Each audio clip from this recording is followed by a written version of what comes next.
Bonjour, aujourd'hui j'aimerais vous entretenir de méli-mélo. Méli-mélo, bien oui, toutes sortes de petites choses qui peuvent nous aider à se donner le goût à la vie, parce que je pense que c'est ça qui est important, d'avoir le goût à la vie, à sa vie. Donc, un des premiers points que j'aimerais amener, c'est de s'exprimer positivement. Souvent, on parle négativement. Qu'est-ce que je veux dire par là? On va dire, bon, ben moi, je veux plus être comme ça. Moi, je veux plus avoir ça. Moi, je veux plus dire ça. Ben, pourquoi pas dire qu'est-ce que je veux au lieu de ce que je veux plus? Il faut se rappeler que le passé, c'est notre bibliothèque personnelle. Donc, quand on dit moi, je veux plus être ça, automatiquement, on va voir dans notre passé qu'est-ce que j'étais. Puis qu'est-ce que je veux plus être, c'est rien que ça que je vais voir, c'est rien que ça que je vais me rappeler. Donc, il est fort possible que je répète ce que j'étais. Donc, va consulter ton passé, bien sûr. Regarde qu'est-ce que tu étais, puis qu'est-ce que tu voudrais changer dans la manière d'agir avec cet exemple-là de ton passé. Et là, dis, bon, ben maintenant, voilà comment j'aimerais agir. Et là, tu commences à agir autrement. Et ça va te donner beaucoup plus le goût d'aller d'avant au lieu d'aller derrière. Donc ça, là, c'est un point. Comme on dit souvent, on entend souvent, bon, ben, mon coucher-moi niaiseux. Ben, c'est sûr, tu vas te coucher moins niaiseux, tu restes niaiseux pareil. Hey, pourquoi pas dire, bon, je suis plus intelligent ce soir avec ce que j'ai appris? Ben, hey, c'est quelque chose d'intéressant, ça. Et là, ça nous donne le goût. C'est toujours avoir le goût. Changer également nos routines de vie. Je pense que tout le monde, tous et chacun, on a des routines. Puis on se sent bien à l'intérieur de ces routines-là.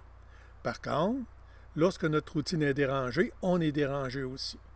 Moi, je me rappelle que j'avais une routine, entre autres. J'allais prendre mon café au centre d'achat et j'avais ma place. Et quand ma place était prise, ben, je faisais le tour, j'attendais que la personne qui était à ma place parte. Parce que j'avais l'impression que si c'était pas ma place, je serais mal à l'aise. Un jour, on m'a dit, Jean-Yves, habitue-toi de t'asseoir ailleurs. Ben non, mais moi, je veux pas m'asseoir ailleurs, c'est là que je veux. Habitue-toi. Comme ça, lorsque ta place sera prise, ben, au moins, tu vas pouvoir prendre ton café quand même. Et là, j'ai commencé ça tranquillement. Quand j'arrivais pour prendre mon café, puis il y avait quelqu'un, ben là, je me forçais à aller m'asseoir à une autre place pour prendre mon café.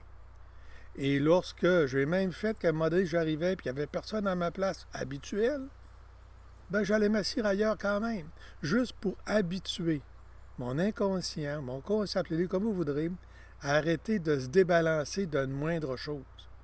Donc ainsi, lorsque ma routine se change, ben, je suis encore capable de mieux réagir et d'être bien à l'intérieur de ça. Puis ça, on a beaucoup de routines. Vous remarquerez, regardez-vous aller, vous allez avoir des comportements, bien, changez vos comportements pour justement être un peu plus flexible.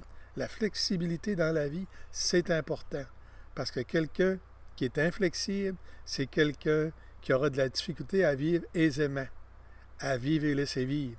Et tout pour ça, pour nous aider à ça, ben oui, il y a un programme de 12 étapes qui est là pour ça, avec des moyens simples, entre autres, pour justement amener cette flexibilité-là, ce changement, cette manière de penser positive qui va nous donner le goût à la vie et non le dégoût. Je pense que c'est ça qui est important.